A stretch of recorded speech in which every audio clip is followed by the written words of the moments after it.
Welcome to the Cozy Storytime, your peaceful space to unwind and relax.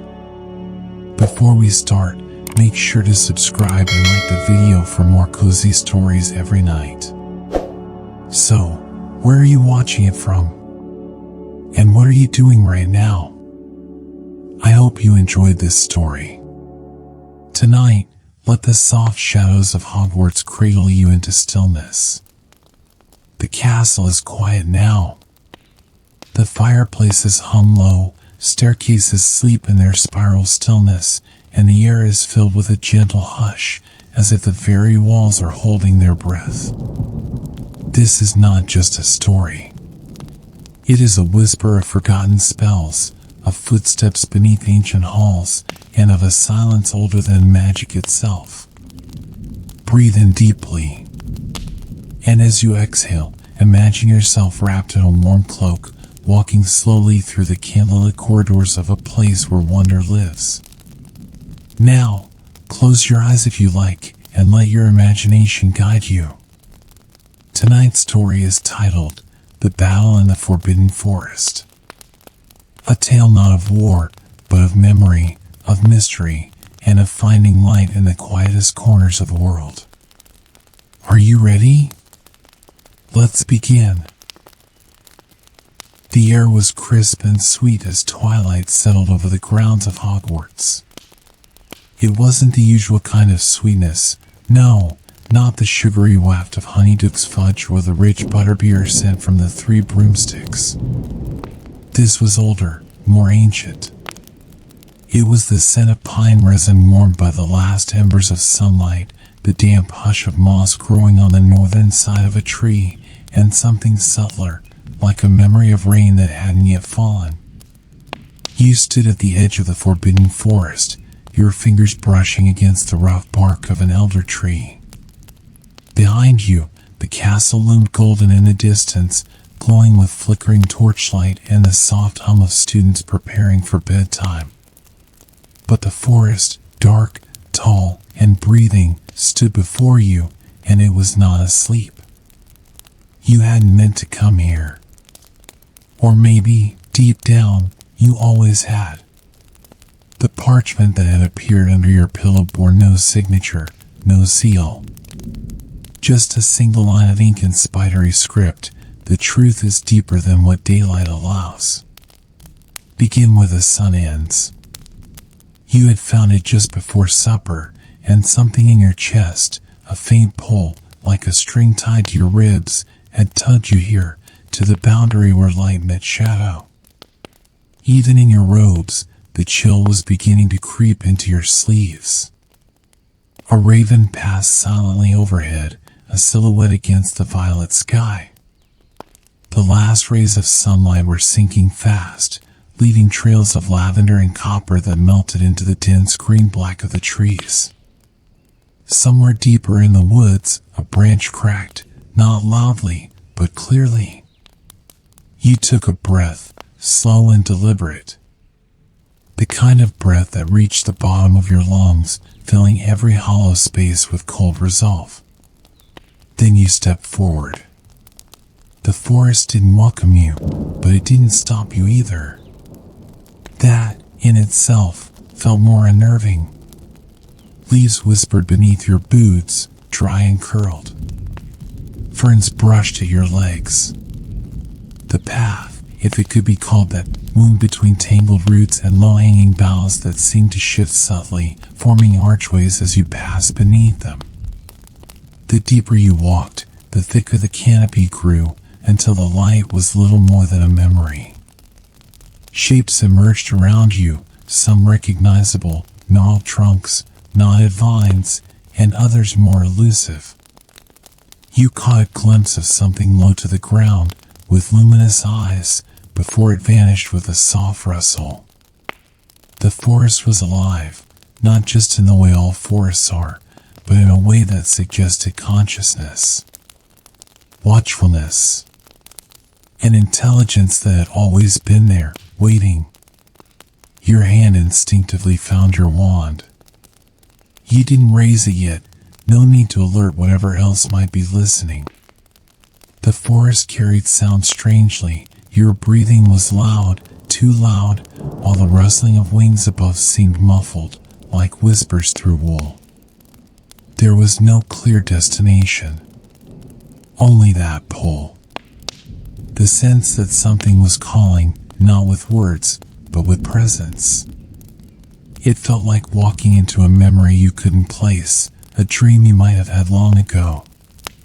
Familiar and unknown in equal measure.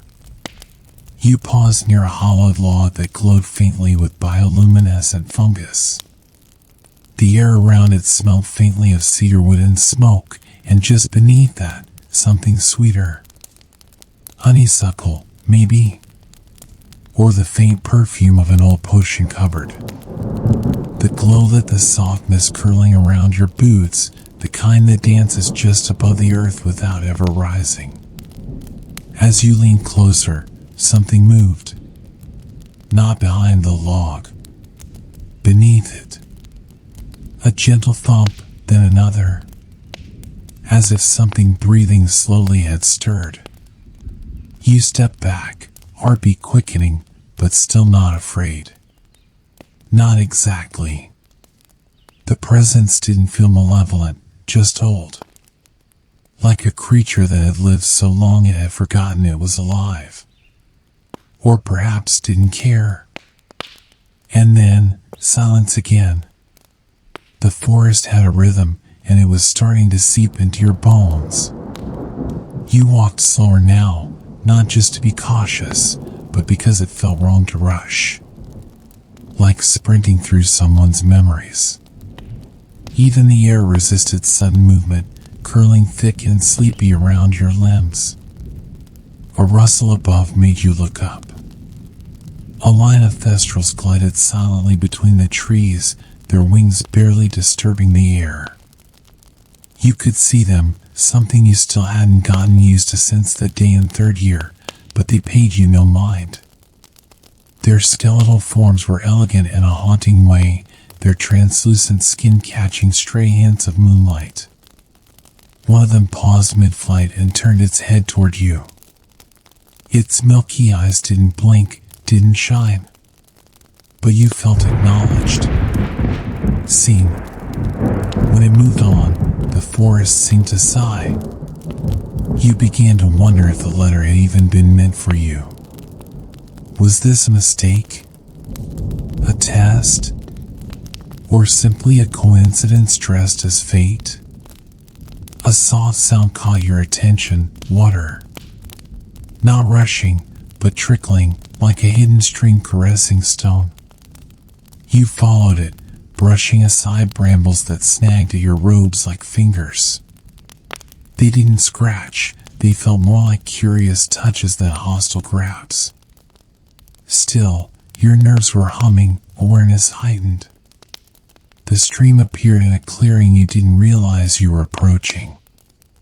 The trees parted above to reveal a glimpse of sky, deep indigo now, dotted with the first hints of stars. The water glimmered faintly, silver blue like melted moonlight.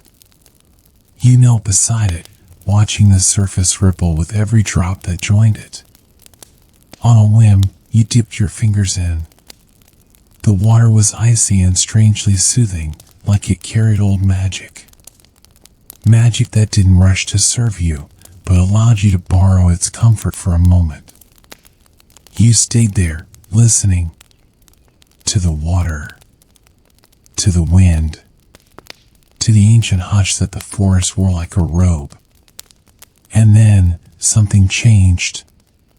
Not a sound, not a light, but a feeling. Like a room you hadn't noticed was filled with people suddenly falling silent. The pressure in the air shifted. Trees stopped creaking. Leaves stopped whispering. Even the water seemed to hold its breath. You stood slowly, one in hand. Beyond the clearing, between two weeping willows that bent toward each other like old lovers, there was a shimmer. Not quite light, not quite movement. Like the forest itself had exhaled a secret. You didn't go toward it. not yet. But something inside you knew this was the path the message had meant. The place where the sun ended. The beginning of a deeper journey. The forbidden forest was no longer just a place. It was a veil, and you had just brushed your hand against the other side. And from beyond that veil, something had noticed. The shimmer faded as quietly as it had appeared, leaving behind a silence that didn't belong to the forest. It wasn't the absence of sound, it was the kind of quiet that pressed against your skin, crept into your ears, and nestled in the hollow spaces behind your ribs. The kind of quiet that watched you back. You lingered on the edge of the clearing, hesitant to disturb the hush, even with your breath. The trees had resumed their gentle rustling, and the stars, bold now in the velvet sky, blinked softly through the high canopy. Yet, the air was different. Warmer, heavier. And that feeling, that sense of being pulled by something unseen, returned with more insistence. You moved again, slower than before, allowing your body to match the tempo of the forest. Every footfall was deliberate. Moss gave gently under your boots, and the earth below was dark, rich, and damp, carrying the scent of leaves that had crumbled into soil centuries ago. Above you, a few fireflies blinked lazily between branches, their light golden and calm, like miniature stars that had drifted down to rest. It wasn't long before you noticed the trail. It was almost nothing, a faint indentation in the undergrowth, as if something had passed through often but lightly, disturbing the ground just enough to leave suggestion instead of certainty. You might have missed it, had it not been for a patch of silver thistle to your left, bent unnaturally toward the path, as if drawn to its direction. You followed. The deeper you went, the more the trail revealed itself in small ways, stone smooth not by water, but by repeated passage, moss growing away from the middle of the path as though it, too, recognized the unspoken rule of movement here. Trees stood slightly farther apart, their limbs twisting overhead in quiet conversation. It was not a trail made for people, not in any official capacity. It was old. Forgotten. Remembered only by the forest and by whatever still walked its length. After some time, the scent of the forest shifted. The dampness gave way to something dustier, drier, but still natural. There was a hint of iron, faint but sharp, carried on a breeze that didn't seem to touch the trees. You paused, nostrils flaring gently as you breathed in the change. It wasn't unpleasant, just unexpected. Then you saw it, a cluster of stones, covered in lichen and half swallowed by roots, arranged in a ring off to the right of the path. At the center stood a single, broken obelisk, only a few feet tall. Whatever markings had once adorned it had long since faded, but the surface still pulsed faintly with residual magic. You approached, drawn without quite knowing why. When your fingers brushed the stone, a vision flickered in the back of your mind, fleeting and fragile. A girl, no older than you, with pale hair and eyes like melted silver, standing where you now stood. She was whispering, but the words were lost, swallowed by the wind. Around her, the forest shimmered, as if trying to remember her. And then she was gone, like mist dissipating at dawn. You stepped back. The stone was cold. Whatever memory had lingered there had used the last of its strength to reach you. But it had done enough. You knew now, without question, that others had walked this path before, and not all of them had returned. Still, you continued. The trees changed again as you moved forward. They grew taller, thinner, and paler, their bark nearly white in the moonlight. The underbrush thinned, replaced by carpets of soft grass and clusters of pale mushrooms that glowed with a gentle bioluminescence. The colors around you dulled, greens and browns fading into grays and silvers. Even the sky above seemed dimmer, as if the stars had drawn back to watch from a distance. And then, the trail disappeared. Not abruptly. It simply dissolved. One moment, you were following its gentle curve, and the next, it had melted into the forest floor, leaving you standing among the pale trees without direction. You turned slowly, trying to pick up the rhythm of it again, but there was nothing. No broken fern. No tilted branch.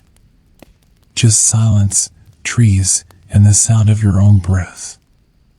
You could feel panic begin to stir, soft and coiling, like a vine creeping around your chest.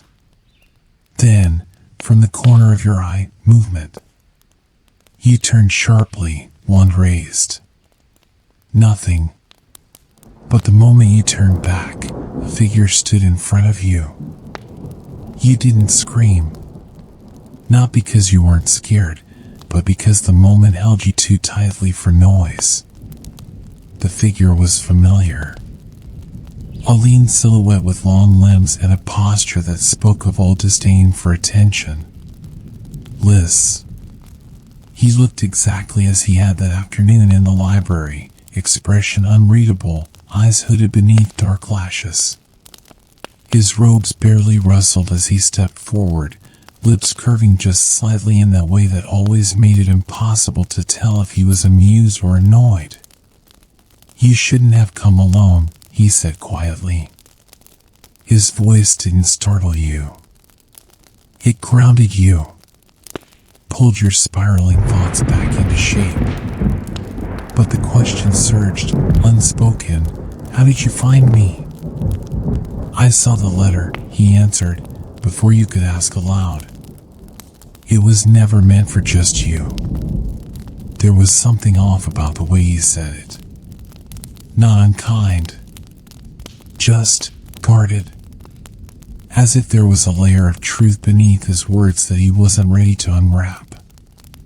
You'd known Liz for years. He didn't give away more than he needed. But he never lied. You nodded, because you knew better than to push him too quickly. And besides, the forest was listening. Together, you stood in the hush. Then he turned slightly, gesturing with a tilt of his chin. You missed the real path. It split back there, under the birch with the twisted roots. You took the one that loops. A loop. Of course. The forest wouldn't let you go further without proving yourself first. You hadn't failed, but you'd been paused. Tested. Liz led the way, and you followed in silence. His presence changed the air, somehow made it feel more solid. Less like you were being watched, more like you were being escorted. He didn't speak much, but every now and then, he would glance over his shoulder to make sure you were still there. Not checking to see if you were afraid. Just making sure you were real. As you returned to the fork you'd missed, the forest opened slightly, just enough to let a sliver of moonlight touch the path ahead. And beneath that silver light, barely visible in the distance, was a shadow. Someone was waiting. Still as stone. Watching. And when it turned to walk deeper into the forest, it didn't make a sound. You and Liz exchanged a glance, both understanding, without words, that this was who had left the letter. This was who the forest wanted you to follow. You stepped onto the real path. And the forest exhaled. The true path wound deeper into the forest like a thread through ancient fabric, barely visible but undeniably there once you knew how to see it. You and Liz walked in silence, the air thick with anticipation and the kind of quiet that hums between thoughts. Around you, the trees grew denser, taller, and darker, not in color, but in feeling. They didn't just shade the forest now, they absorbed light, sound, and time. Above, the moon cast narrow shafts of silver through the high canopy, painting stripes on the forest floor like scattered runes. The ground beneath your feet felt different, too, firmer, older, like stepping on the spine of something that remembered being walked upon. Liz walked a few paces ahead, his figure barely a whisper against the dark. You watched the way his robes swayed gently with each step, how his shoulders were tense, how he scanned the trees without ever seeming to move his eyes. He was quiet, always had been, but now it felt more intentional, like he was listening for something beyond your hearing. You opened your mouth to speak, to ask him if he had seen the shadow that led you here, but before you could, he raised a hand. You froze. From the left, so faint it could have been the wind, a sound. A whisper, delicate as silk unraveling. You strained to hear, trying to catch words in the rustling of leaves, but they dissolved as soon as you tried to hold on to them. It wasn't language, exactly. It was more like an idea forming just out of reach. Liz turned his head slightly. They're watching. Who? You breathed. He didn't answer. Not because he didn't know, but because saying it might change something. That was how the forest worked now. Words had weight. The path narrowed again, hemmed in by dense underbrush and low-hanging branches that swayed even when there was no wind. Moss covered the trunks in thick coats, and here and there, small fungi glowed faintly, blue, green, and soft white, like stars caught in soil. You passed beneath an arch formed by two trees grown into each other, their trunks twisted in a lover's embrace. As you stepped through, you felt a sudden warmth ripple across your skin, like stepping through a curtain of breath. And just beyond it, the sound of the forest changed. Birdsong. But not the cheerful chirping of morning sparrows or the solemn hoots of owls. This song was slower, minor, echoing through the trees with a sadness so profound it stilled your heart. It came from everywhere and nowhere at once. You couldn't tell if the birds were real or memory. Liz glanced back, his face unreadable, and then continued forward. The trail dipped gently into a hollow where the trees gave way to a grove. Moonlight pooled here like silver water, and in the center stood a stone well, choked with vines and half swallowed by the earth. The song grew stronger near it, as if drawn to the stones. You approached slowly, each step echoing in your ears. The well felt alive, not with motion, but with presence. As if it remembered every drop that had ever touched its surface, every face that had peered inside. Liz stood to one side, silent. You reached out and brushed the edge. The stone was slick with moss, but beneath that, you could feel etched marks, runes long worn by rain and time. You leaned closer, peering into the dark mouth of the well. No bottom, no reflection. Just blackness. And a sound. A whisper. Unlike before, this one formed words, soft and cold. He waits below, where the light never reaches. You stepped back, breath catching. Liz didn't look surprised. He was watching the trees now, his brow furrowed. This place is older than the castle, he said quietly. Older than even the founders. Some say the forest chose to keep secrets even from them. You looked again into the well, now silent once more. Who's waiting? He didn't answer right away. Instead, he turned from the grove and walked toward another arch of branches, smaller, more narrow. You followed, glancing once more at the well as you passed. A single leaf drifted into its mouth, vanishing instantly. As you stepped through the second arch, the temperature dropped. Not sharply, but like a memory of cold settling against your bones. The trail darkened. The trees here had bark like obsidian, and their leaves glimmered faintly even in the dark, as if absorbing moonlight and holding it within. The forest was no longer just a forest. It was something deeper, something sentient, and it was starting to remember you. Ahead, Liz slowed, then stopped. A tree blocked the path, not fallen, but standing directly in the middle, massive and gnarled. Its trunk was covered in carvings. Names, symbols, dates. Some were fresh, others soiled. The bark had begun to heal over them. At its base, nestled in the roots, was a small satchel of deep green leather. It hadn't been there long. There was no dust, no mold. You exchanged a glance with Liz before stepping closer and kneeling beside it. Inside, you found a single candle made of pale lavender wax. A folded note, sealed with no mark. A shard of mirror wrapped in silk. You lit the candle with a whisper, and its flame sprang to life, cool blue instead of orange, casting long, strange shadows that flickered in a rhythm you didn't understand.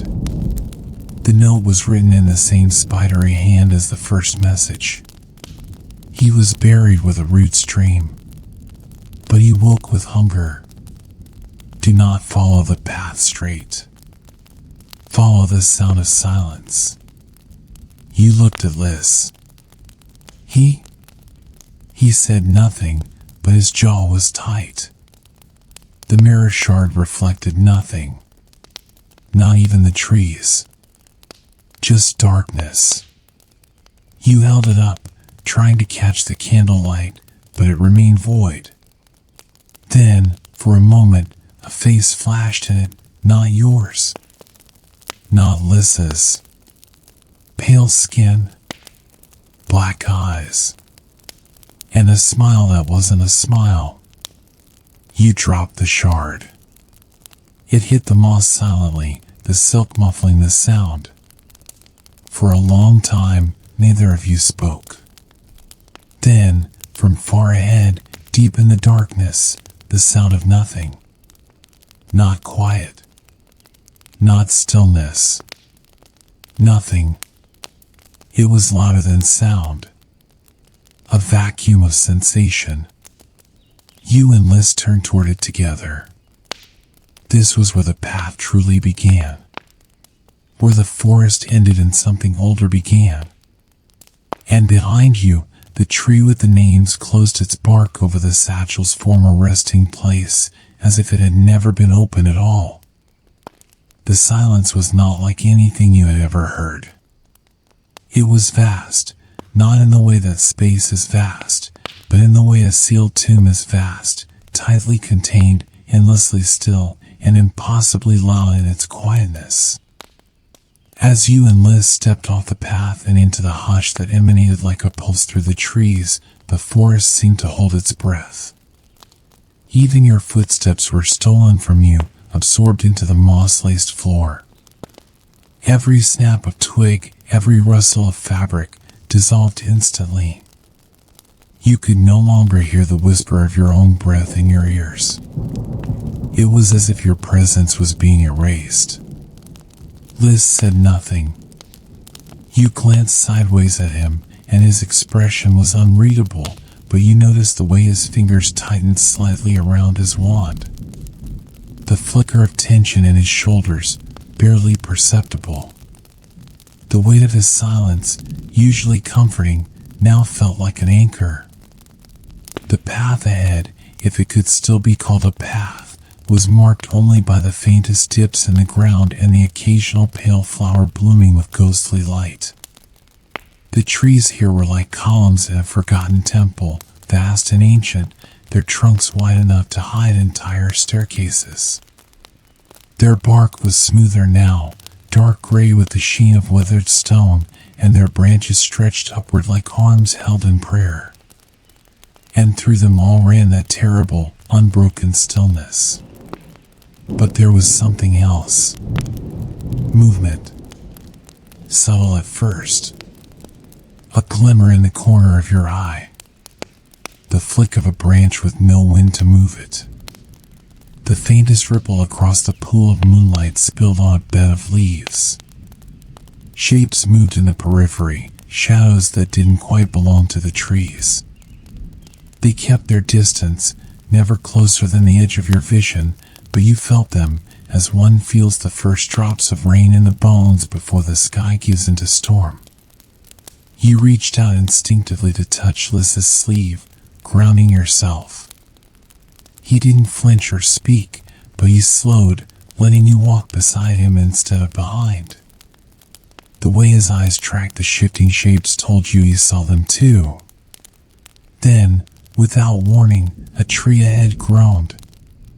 Not a creak or a crack, but a long, slow, resonant groan, as though it had awoken from centuries of sleep. The sound should have echoed, but in this place, nothing did. The silence swallowed it, rendering it unnatural, hollow. The groan faded into stillness once more, leaving behind only the thudding of your heart, which you could now feel not in your ears, but in your palms, your throat, your knees. The path began to slope downward. Not sharply, but steadily, like a forgotten stair descending into the belly of the forest. The air thickened. Every breath became a slow draw through unseen threads, perfumed with moss, stone, and the faintest trace of metal, iron, old and cold, like rusted chains buried beneath the soil. As you descended, the candle Liz now carried flickered. The pale blue flame had burned steadily since you lit it, but now it danced with strange uncertainty, leaning in directions where there was no breeze. It pulled subtly, always toward the left, and Liz, noticing this, adjusted your direction. "We're close," he whispered, and though you could not hear his voice, you saw the words on his lips. That's when the forest ended. Not with a clearing or a glade, but with a wall. It rose before you with no warning, an impossibly vast structure of smooth stone, dark as wood ash, half swallowed by the trees that had grown around and into it. It stretched out of sight in either direction and upward into the fog that hung perpetually above this place. There was no door, no gate, just a long vertical fissure, barely wide enough for a body to slip through sideways. From it emanated the silence, as if the space beyond held its own breathless dominion. Liz approached it without hesitation. You followed, the air growing colder as you neared the opening. The stone on either side of the fissure was slick with dew and faintly warm to the touch, alive, somehow. When you slipped through, the world changed. No longer were you in a forest. You were in a passage. It wound downward in a tight spiral, the walls close and smooth. The candle's flame brightened here, and now it was no longer blue, but violet. The air smelled of deep places, of earth undisturbed for centuries, of stone etched with secrets and dust that remembered magic. And something else. A faint, sweet rot. Like lilies wilted in a closed room. You descended. Time stretched and folded in the passage. There was no sound. No sense of movement except for the ache growing in your knees, the shifting of the candlelight across the walls. Occasionally, your fingertips brushed against the carvings lining the stone, spirals, sigils, and symbols that pulsed faintly at your touch, as though recognizing something in you. Then the passage opened. You stepped into a chamber unlike anything you had imagined. It was a wide, circular room carved from the rock, with a domed ceiling lost in shadow. The walls were covered in vines that grew without soil, their tendrils pale and luminous, crisscrossing like veins. In the center of the room stood a raised platform, upon which rested a stone sarcophagus. It was unadorned, save for a single mark, an eye, closed, carved in perfect detail. The silence here was deepest. It pressed against your ears, made your teeth ache. Even your thoughts felt muffled, as though thinking too loudly might disturb something. Bliss stepped forward, then stopped. His expression had changed. Wary. Distant. He reached into his robes and pulled out the mirror shard. You hadn't noticed him take it. He held it up to the sarcophagus, and the shard darkened immediately, swallowing the candlelight in its reflection. And in its depths, the face returned. But this time, it wasn't fleeting. You saw the eyes, black and deep, and the mouth curled into a grin, and this time the smile was a smile. Not kind, not cruel. Just patient. Waiting. Then, from somewhere deep beneath the stone, a sound finally pierced the silence. 3 knocks. Slow. Heavy. Final. And Liz turned to you, voice low, only barely audible now. He's awake. The knocks echoed long after they ended.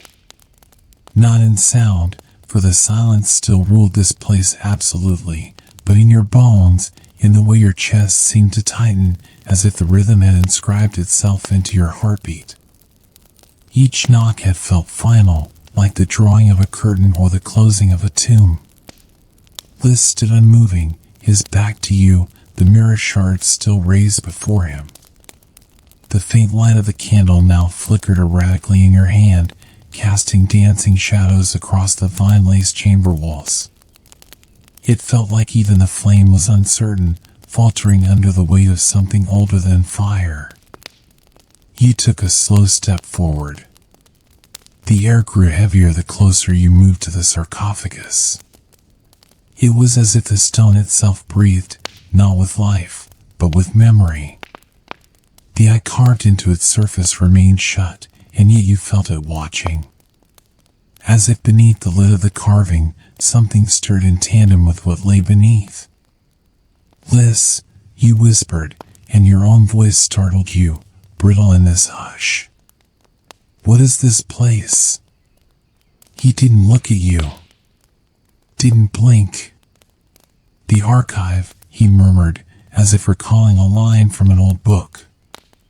A place where the forest forgets, and magic that should have died still breathes. It's not in any map, not even the ones that move. You moved to his side, peering once again into the shard he held. This time, you saw not a face, but a door, massive and iron, wrapped in roots and rust. It pulsed faintly with the same rhythm as the knocks you'd heard. Slow. Steady. Intentional. It wasn't always sealed, Liz said. Once, long ago, it was opened. Just enough. His voice was thinner now, wrapped in something like regret. You turned your gaze to the sarcophagus again. There was no lid in the traditional sense. No handles or carvings to suggest it could be opened by force. Just smooth stone, cold and perfect. Still, the sense of something beneath, something pressing upward, grew stronger with every heartbeat. Then Liz moved. He stepped onto the platform and knelt beside the stone, placing the mirror shard at the base of the sarcophagus. It pulsed once with violet light, the same hue as the candle's fire. The air shifted. A soft breeze stirred through the chamber, though you could not feel where it came from. The vines on the walls trembled, curling slightly inward, like they were listening. The name was erased, Liz said softly. Not because it wasn't known, but because knowing it gave it strength.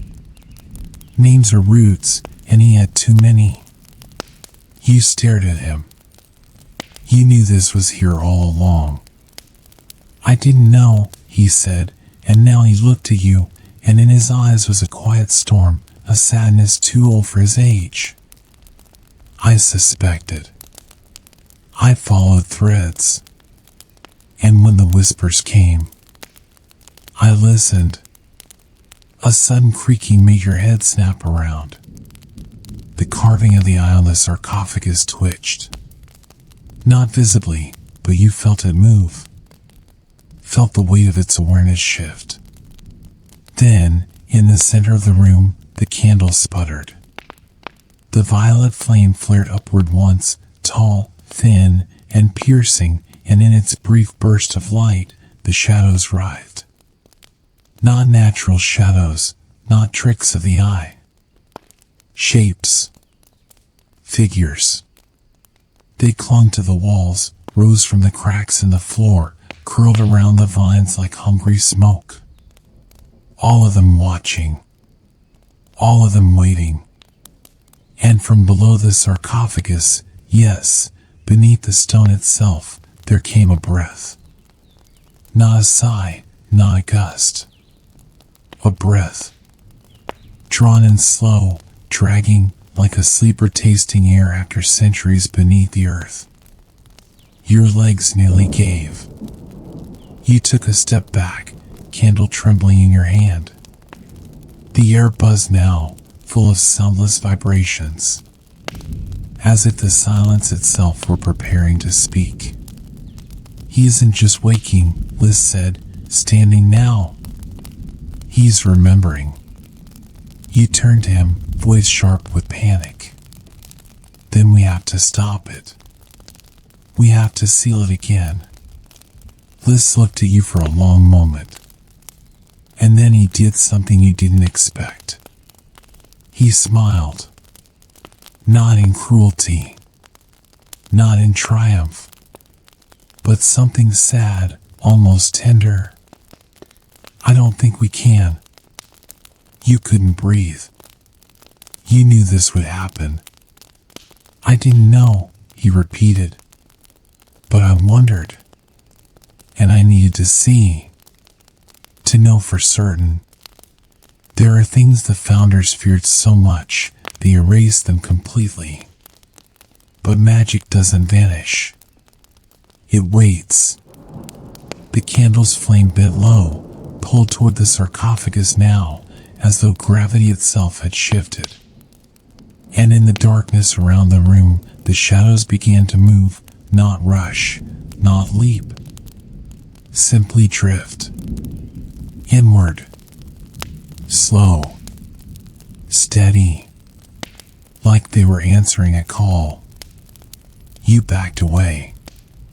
This isn't what we came for, you said. We followed a shadow, a whisper. This can't be what it wanted. But it is, Liz said. The shadow was a memory of him. Of what he once was. A shard of a soul that wanted to be whole again. You felt cold down to your marrow. The figures around the edge of the chamber were becoming clearer now. Some were human-shaped. Others weren't. Too long. Too many limbs. No faces. But eyes, yes. Eyes, dozens of them, blinking slowly in unison, in time with that breath beneath the stone. Then came the voice. Soft. Unimaginably deep. Not with sound, but within you. Child of the castle, you have come far. You clutched the candle, heart hammering. The eye on the sarcophagus opened. Not the carving. Not a metaphor. The eye opened. It blinked once. Slow. Terrible. And all around the room, the shadows bowed. Liz stepped down from the platform. "It's not a god," he whispered. "It's not a monster. It's a wound. A tear in the world. And someone long ago tried to bury it." The voice again, echoing through every nerve. "My name is not for your tongue, but your blood knows me." And suddenly you felt it. In your hands, in your spine. Recognition without reason. As though some part of you, some part older than your own name, remembered. And wanted to weep. You turned to run. But the chamber had no door. The spiral passage was gone. Only walls. Only the eye. And the waking. You couldn't run. You knew it not with your eyes, but with the awful certainty of a dream you can't escape when you try to move, and your limbs are thick with honey, your breath shallow, your voice swallowed by silence. The spiral passage was gone. Vanished as though it had never existed. The walls of the chamber seemed to pulse now, very slightly, with the same rhythm as the breathing beneath the stone. "You are not supposed to be here," something deep inside whispered. But you were. You were here, and the eye was open. It didn't blink again. It didn't need to. Its gaze was unbroken, eternal, patient. It watched you, not as an individual, but as something curious, like a flame watches the moth that dances too close. No malice. But no mercy. Liz had gone quiet again, which somehow made everything worse. He stood at the edge of the platform now, his eyes unfocused, as though he were listening to something only he could hear. The mirror shard lay forgotten beside the sarcophagus, dim and cracked down the center, no longer showing images, only a shifting, black shimmer, like oil over glass. You stepped back, and again, the figures lining the walls moved in tandem. Shadows shaped like memories, their forms indistinct but somehow familiar. You didn't recognize their faces, if they had faces, but you knew what they were. Remnants. Echoes. Things left behind in the wake of something too large to pass unnoticed. And then, the eye spoke again. Not in words, not really. But the meaning passed through you as if it had been there all along, carved into the root of your mind. You are the first who has looked at me and not forgotten. You shivered. What are you? You asked, and the words came out hoarse, as though scraped from your throat with a blade. The silence afterward was not empty, it was expected. The vines across the walls curled in tighter spirals, and the air seemed to grow warmer, though not comfortingly so. It was the heat of a dying hearth, the breath of something once buried in fire. I am not a name. A pause. I am all the names left unsaid. You shook your head, trying to think, trying to remember why you had come, who you were, what your purpose had been. There had been clues. The whisper in the mirror. The spellbook in the library's restricted section. The glint in Liz's eyes when he said, "There's something in the forest that doesn't sleep." A shiver passed through the chamber, and the eye, no longer just a carving, no longer even a symbol, flared faintly with light, like a dying star. Liz stirred. He remembers now. Who? You asked, though part of you already knew. Liz turned to you. His voice was flat, but not cold.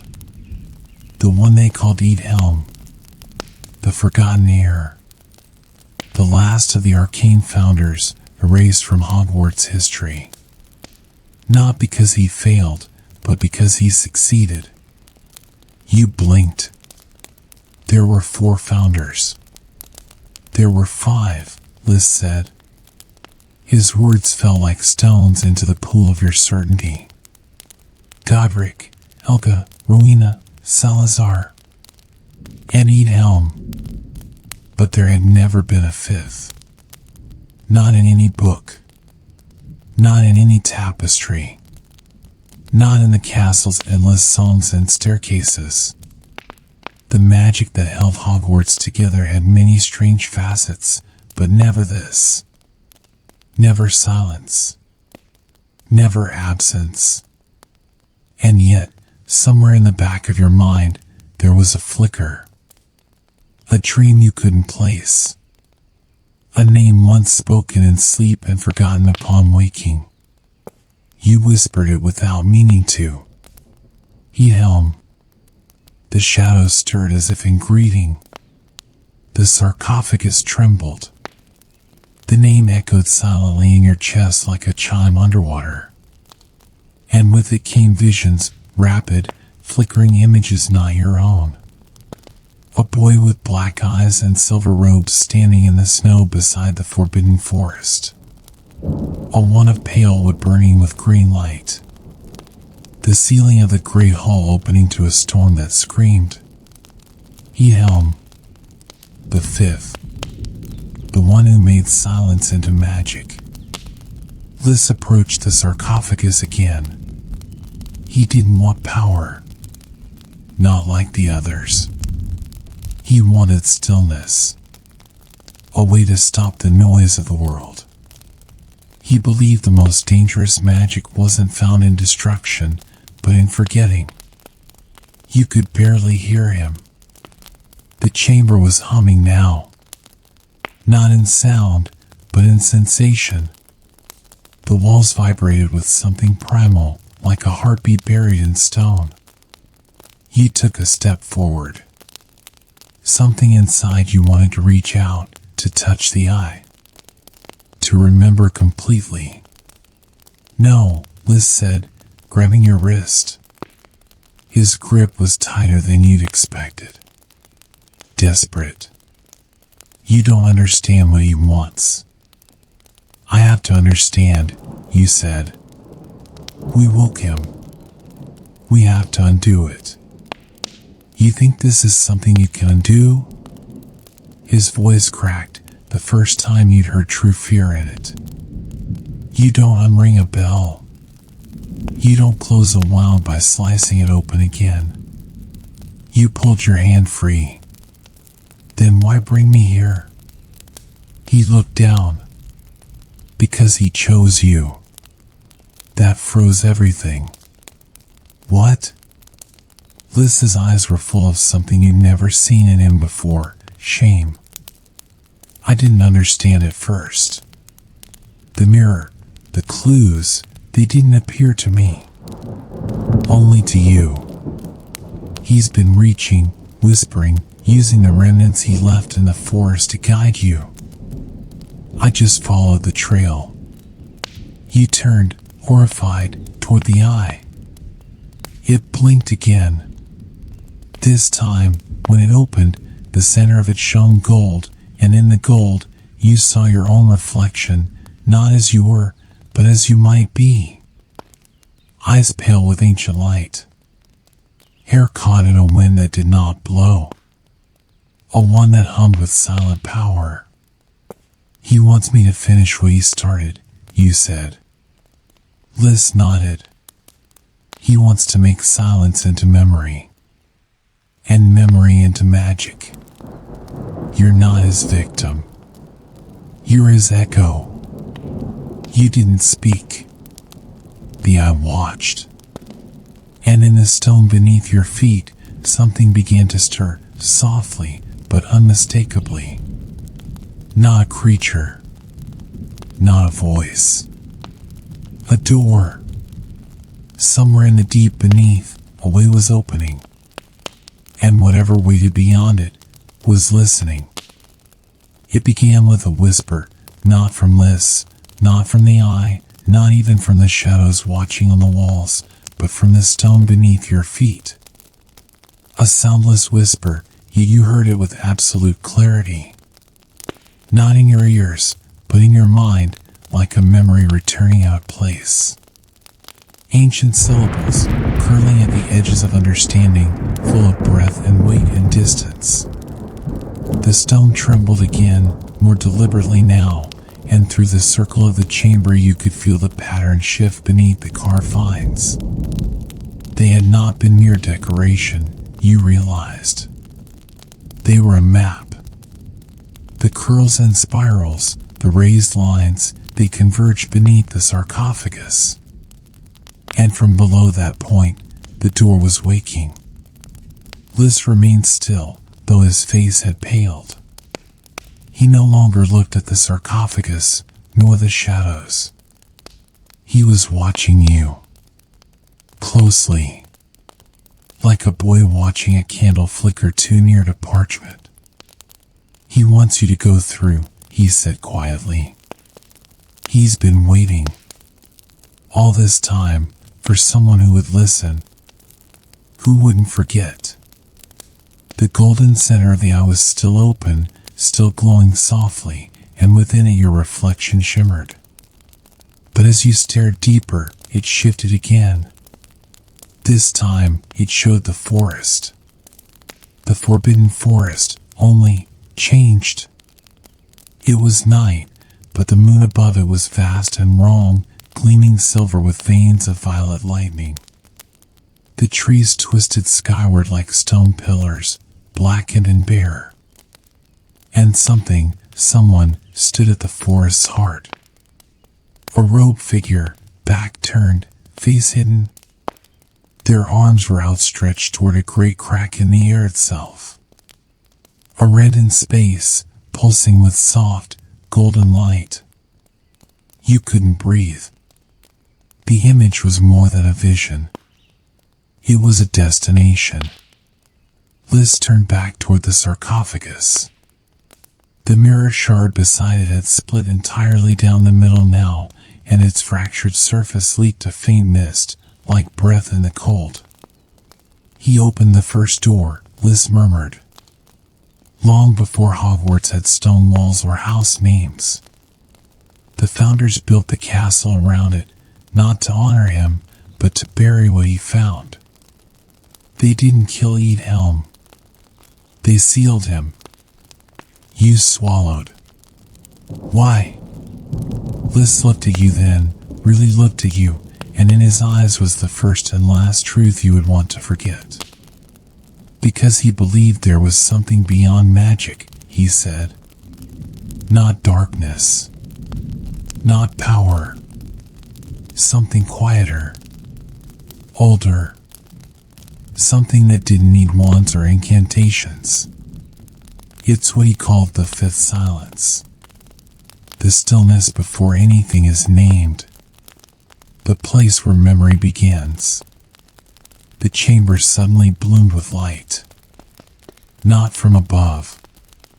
From below. The stone beneath the sarcophagus had begun to crack, not break, not shatter, but peel open like petals of a stone flower revealing a core of pulsing gold. You staggered back as warmth touched your face. Not the heat of fire, or even the hum of the enchanted candles still fluttering at your side. This was different. It was the warmth of being seen, of being known. The shadows that lined the walls began to move toward you, slowly, with reverence, folding inward like cloaks caught in an unseen wind. They did not touch you. They bowed to you. Not to hurt. Not to frighten. But to honor. I don't want this, you whispered. But somewhere deeper in you, beneath the fear and confusion, another voice stirred. But you were made for it. You felt Liz approach behind you. His hand didn't reach for you. He didn't try to stop you.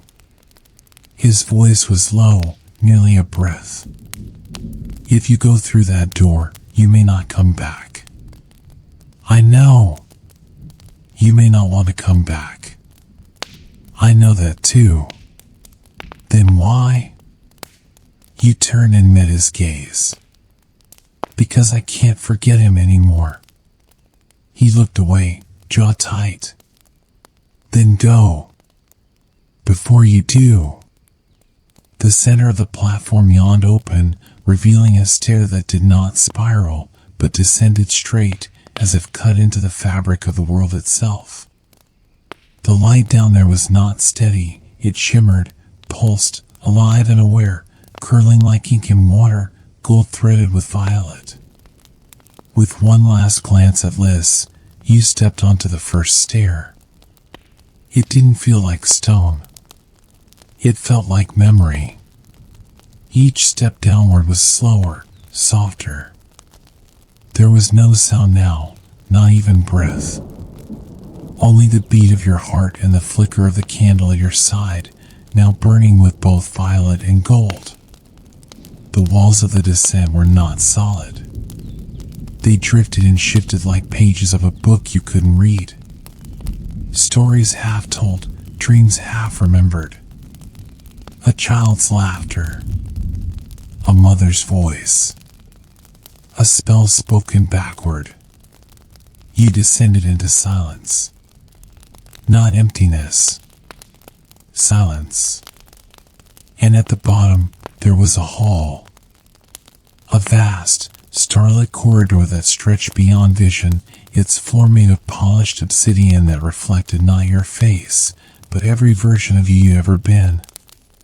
Each step echoed in nothingness and yet felt accompanied, as though unseen watchers walked beside you. Then you reached it. The door. It wasn't carved or grand. It was simple. Wood, smooth and unmarked, without hinge or handle. But it pulsed softly. And it breathed. The breath of Eidhelm. The breath of the fifth silence. You raised your hand to it. Not to push. Not to open. To listen. And in that breath, you heard everything. You heard your name, spoken not in voice, but in purpose. You heard the first spell you ever cast, and the last dream you hadn't told anyone. You heard your blood sing. And from beyond the door, something called to you. Not with words. With welcome. Behind you, the stairs had vanished. Ahead of you, the silence waited. And slowly, reverently, the door began to open. The door opened without sound. It was not a dramatic swing nor an ancient groan of stone, but a quiet unfolding, like a flower uncurling in moonlight, revealing nothing and everything all at once. As the final sliver of wood slid into the wall, you were no longer standing before a doorway. You were standing at the edge of a world. And beyond it was stillness. Not darkness. Not void. Stillness. It stretched infinitely in all directions, vast, silver, rippling gently like the surface of a lake beneath starlight. The ground, if it could be called that, was soft beneath your feet, like packed velvet or ash that remembered weight. There was no sky, yet above you shimmered faint auroras of color, dusky violet, whispering gold, dream blue, all moving as if stirred by a silent breath. There was no sun, and yet you saw clearly. There was no wind, and yet something touched your cheek, like a memory you hadn't lived yet. You stepped forward, and the silence welcomed you. It wasn't cold here. It wasn't warm either. Temperature no longer mattered. The moment your foot touched the space beyond the threshold, your heartbeat slowed to a rhythm that no longer belonged to time. It was as if the ticking of clocks, the rush of hours, the ache of days, all of it had been peeled away. You weren't just in silence. You were part of it. The shadows that had once bowed to you in the chamber above had followed, but they were no longer shadows. Here, they shimmered faintly, like outlines made of starlight, echoing the shape of people who once were, or might yet be. They passed around you like a breeze of old dreams, never quite touching, yet somehow comforting. Each one, you realized, was a memory. Not your own. Not even necessarily human. But sentient. Aware. As if the very essence of forgotten thoughts had gathered in this place, swirling, observing, waiting. And then, from the center of the stillness, something moved. A figure, robed in gray so pale it was almost white, began to walk toward you. His steps did not leave prints. His face was not hidden, yet it shifted subtly, like water reflecting many shapes at once. You knew him before he spoke. Helm, the fifth founder.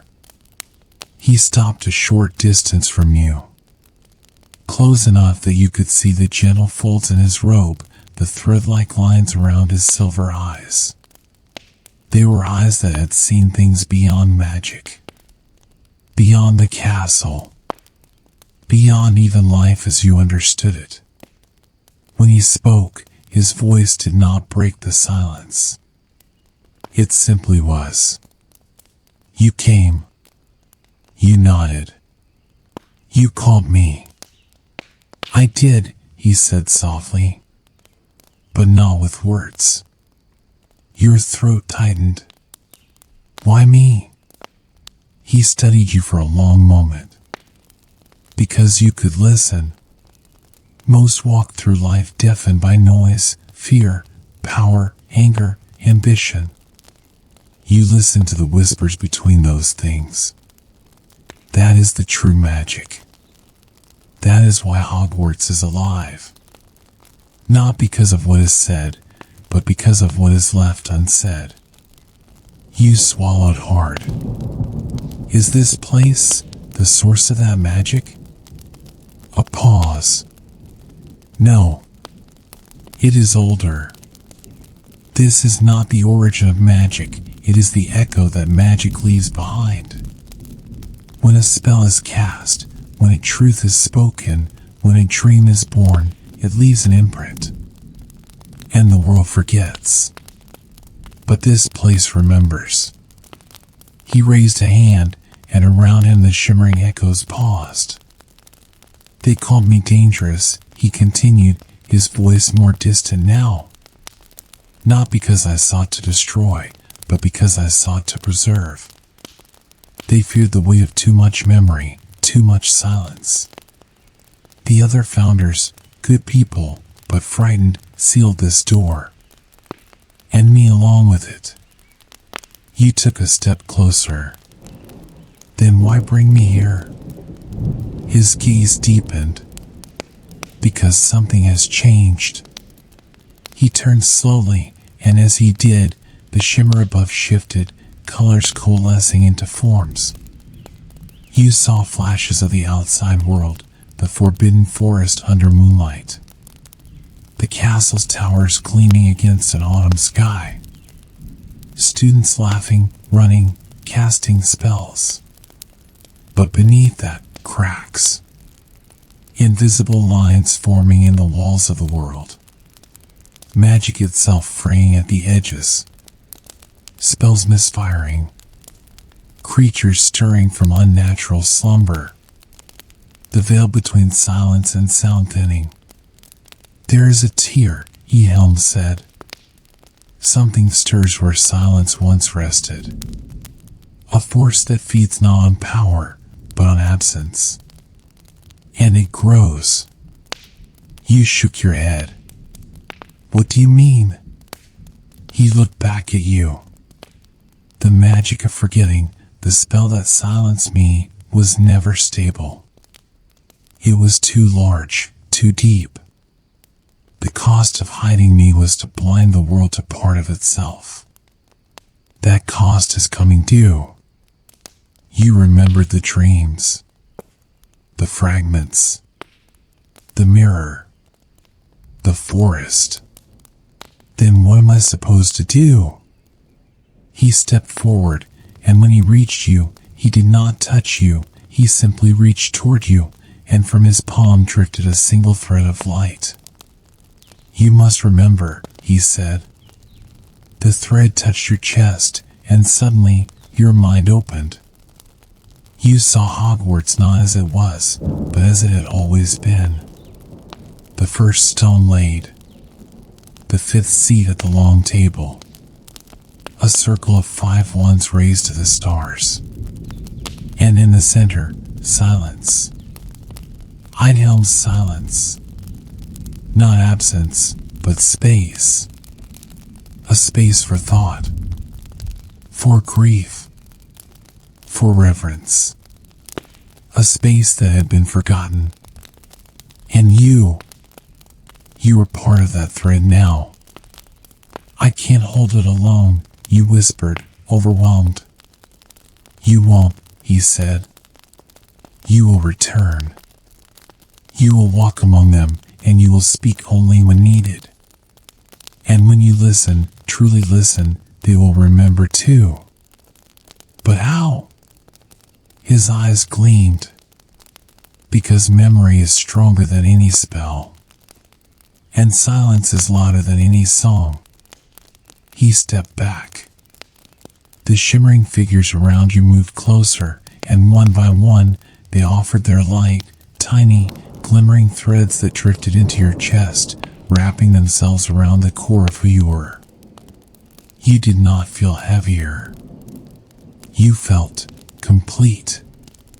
Then the world began to fade. Not collapse. Just fade. The auroras dimmed. The velvet beneath your feet loosened.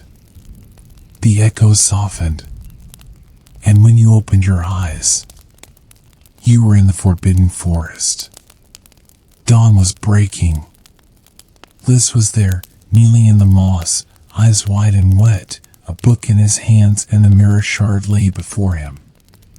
He looked up, staggered back slightly, then reached toward you. You're back. You nodded, slowly.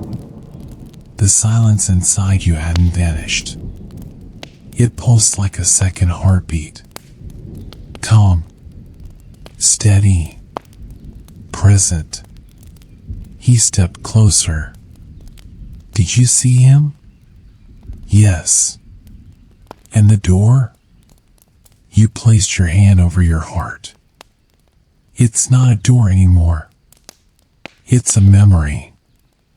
And it's open. He studied you for a long moment. Then he smiled, small, uncertain, but real.